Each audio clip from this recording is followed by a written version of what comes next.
Hey everyone, welcome back to another episode of Sippin' Saints. I'm Zach. Life group season is upon us. That's our, the small groups we get into, our groups of community where we walk through life in this season. So we wanted to just do a quick, short episode on why we think it's important to be in community. Some of us struggle with finding the time or seeing the importance of it. So we just wanted to address it just really quickly. So what do you guys think? What are we missing out on if we're not in community? What are you missing out on, Lauren, when you're not plugged into some community?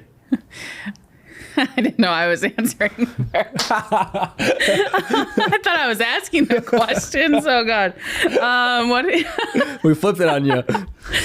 Let's see. For one, friendship. These sound very cliche, but they're all very deep. So like friendship, I'd say growth, like spiritually, even emotionally, when you're around people that are like-minded and growing together, you grow in your emotional maturity, which is important as a young adult. Those are the two that just pop in my head. Yeah, I think for me, I it's really easy if you work in a church or you lead different groups or ministry. It's really easy to just pretend that you're finding community in the ministry that you're leading, and really easy to not get plugged into a community or a life group where you're not having to lead it, but you're just participating in it. And I definitely notice a difference in my life when I'm plugged into a life group that I'm not leading versus leading a group. I get recharged differently. There are different feelings that I feel after the life group event or the small group event. So like on Wednesday nights, I'm a part of a life group where I just show up and participate and contribute and engage in dialogue. But on a Thursday night, I lead a young adults group, a small group of young adults.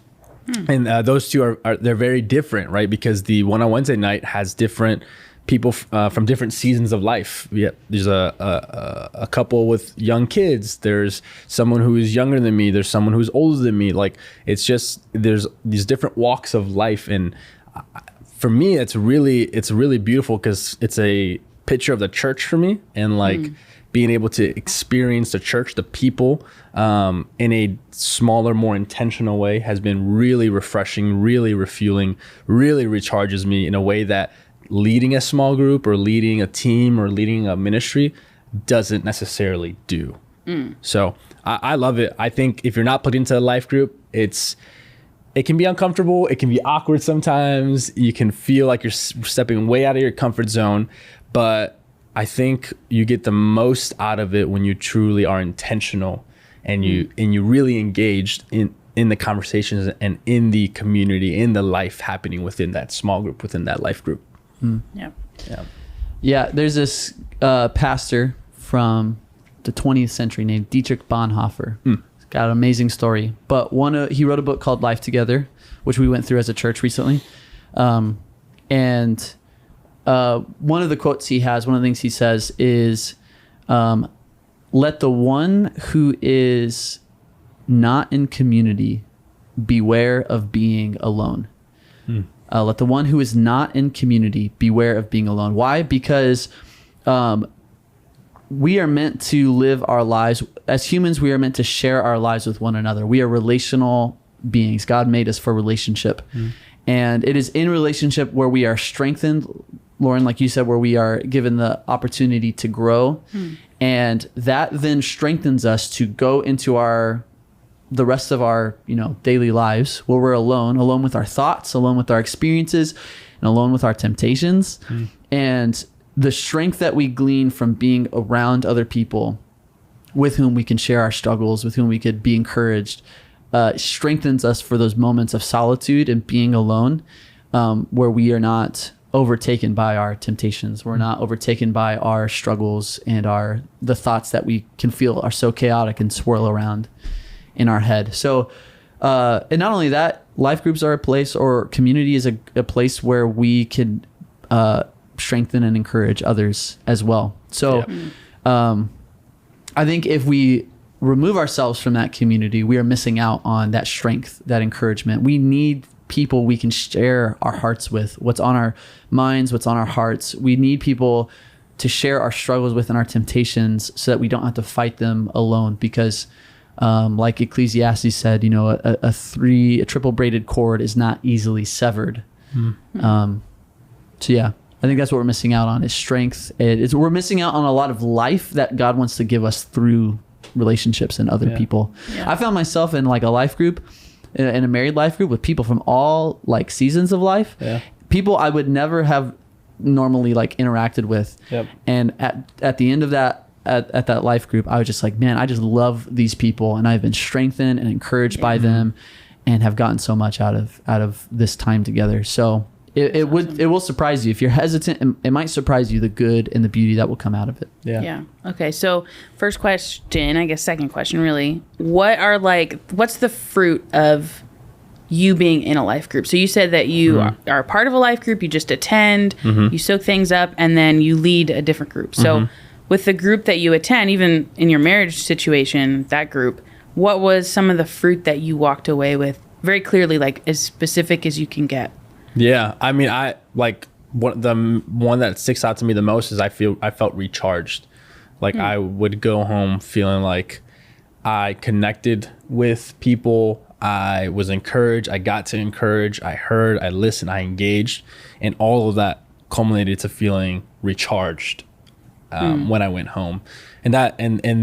And this past summer, there was no really life groups meeting because there's like a break that happens in the summer. And I felt that longing to be back into a community where I felt recharged and felt like, and that requires vulnerability on my part and vulnerability on someone else's part to want to engage in that way and to open up and to not just go through the motions of life group, but actually like, the best word I can think of is engage. Like you're just engaging with it. You're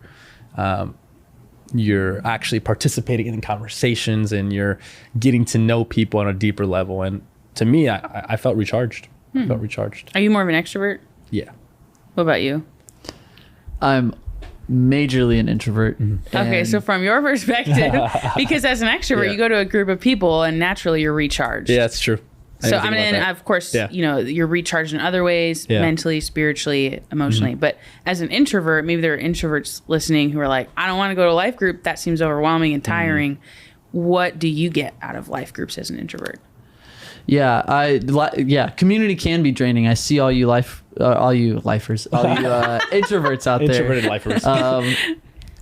It can be draining. There are times I come home and I'm tired physically, but there's a deepening that happens for me. And so it's a recharging in a different way. Like you said, a recharging emotionally or spiritually, where I'm given depth. My life is made a little bit richer by the diversity of people that I have fellowship with. So, like I said, hearing from people of different walks of life, or even if you're in the same age group, hearing from different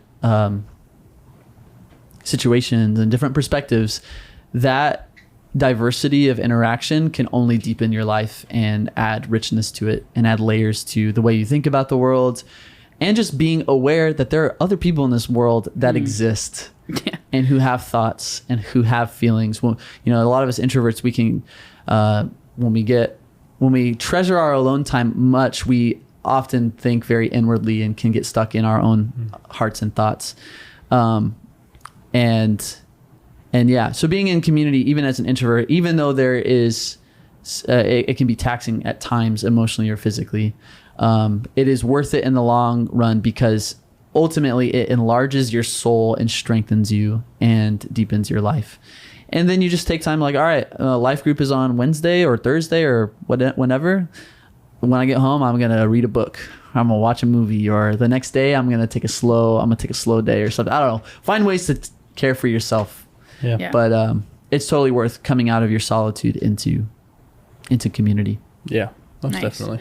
What are this is a micro episode, so we're gonna wrap up now. But what are practical ways that people can get involved or kind of find the right life group if there's many at your church? Like, I would say like sit down and schedule out your week. If your week isn't already scheduled out, like maybe it is in your head but not on paper, and figure out what makes sense and then go from there. If you can find a life group that fits into that, or if you can't, maybe you, like, to challenge you a little bit, reorganize it to prioritize a time to be plugged into a life group. So I think, like, first and foremost, once you get to, like, okay, I want to be a part of a life group, now look at your schedule and figure out how to best prioritize being a part of a life group.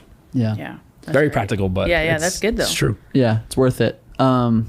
Maybe if there's not a life group time that is available to you, number one, really ask, like, is there something, like, you'd be surprised at sometimes the flexibility of your schedule and things that you can maybe say no to and sacrifice for a season.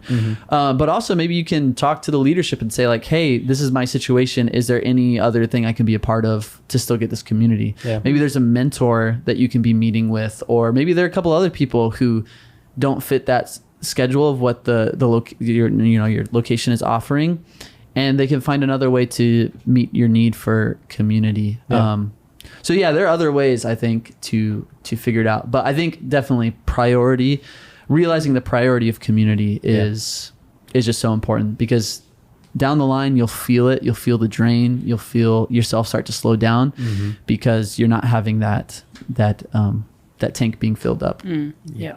Exactly. I think a lot of people find it maybe a little bit uncomfortable to attend a life group because it's new or there's people that you just don't know. But sometimes the most uncomfortable things are actually the best things for us. So this season, as life groups kick off, make sure to check out what your location is offering. Find a good group of people that love you and love God and grow together. It's going to be a good season, and we'll see you next time. Keep on sipping. That's right.